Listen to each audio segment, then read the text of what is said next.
The words still echoed in my mind. Even 6 years later, we can't have you living here anymore. It's better for everyone. My parents had said it with the calm precision of people convinced they were doing the right thing, while my sister's eyes gleamed with satisfaction. She had hated my presence for years. Every word, every gesture, every attempt I made to belong seemingly a provocation to her. And in one decisive moment, my parents had chosen her comfort over me, giving her what she wanted and kicking me out of the home I had known my entire life. I remember the day vividly. The walls of my childhood room, once familiar and comforting, had felt suddenly foreign.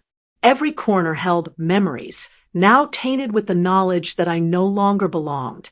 I had packed my belongings quietly, avoiding confrontation, holding back the anger and hurt that churned in my chest. My parents had watched silently, their expressions carefully neutral, as if their decision required no explanation beyond the simple statement. It was for the best.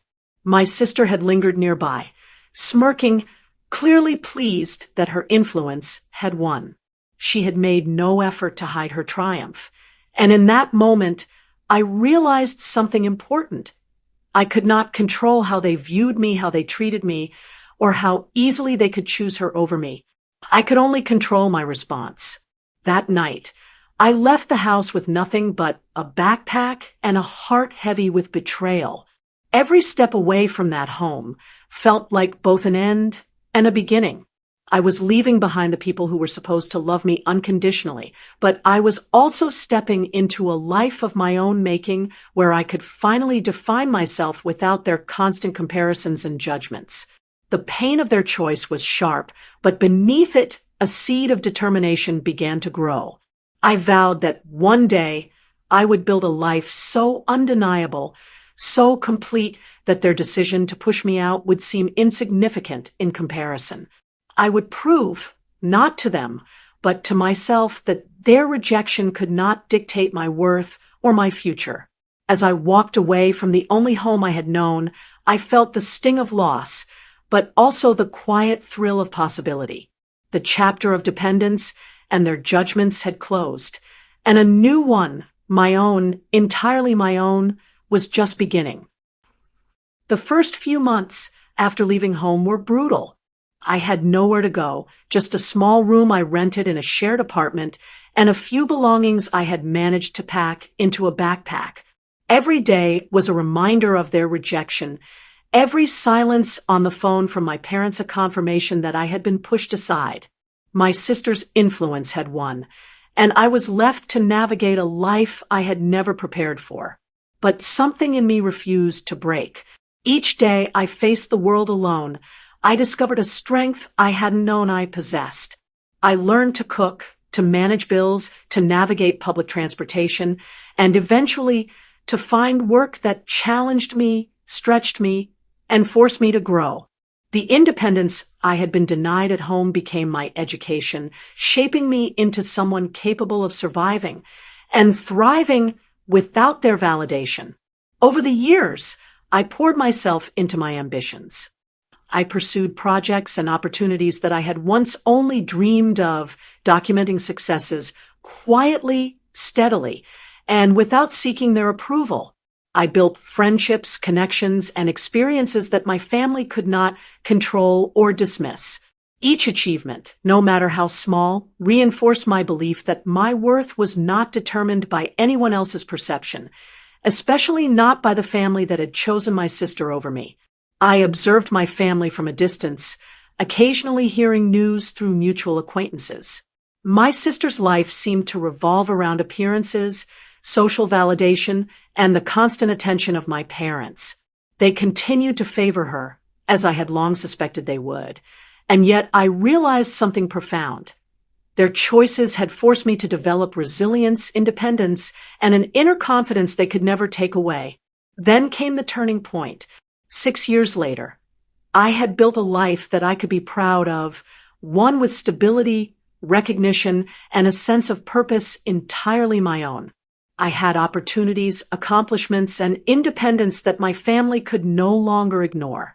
I returned, not out of desperation or need, but to confront the reality of my existence. The same family that had cast me aside would now see me for the person I had become. When I arrived, I watched carefully. My parents were older, a little slower, their expressions still composed but no longer infallible. My sister looked the same, confident, sharp, but she didn't know what I had built, the quiet empire of my life that had grown without her interference. I let them settle, let them assume I had returned just to visit, to make small talk, and then I revealed pieces of my journey, the career milestones, the accomplishments, the independence I had carved out on my own. Their faces shifted with every detail I shared.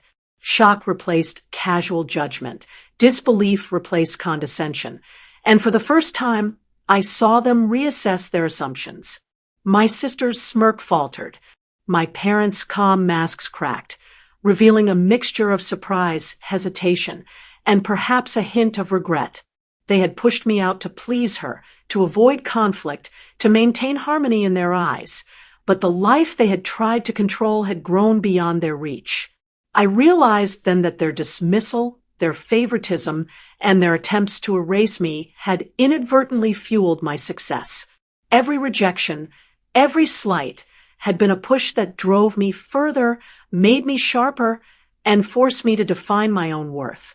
The power I had once lacked now rested firmly in my hands, and the balance of control had shifted silently, irrevocably. The moment of reckoning was quiet, but the impact was undeniable. I didn't need to raise my voice or demand acknowledgement. My parents and sister looked at me differently now. The casual superiority and assumptions they had carried for years replaced by surprise, hesitation, and a new, unspoken respect. They had assumed that pushing me out would erase me, that my absence would make life easier for them, but they had underestimated what I could build when left to my own devices. I laid out the evidence of my life, achievements, independence, opportunities, and milestones I had quietly amassed over 6 years. Every detail was a statement, a proof that I had not only survived, but thrived. My sister, who had once gloated at my absence, could no longer dismiss me with a joke or a casual remark. My parents, too, realized that their decision had not diminished me. It had sharpened me, strengthened me, and forced me to define my own worth.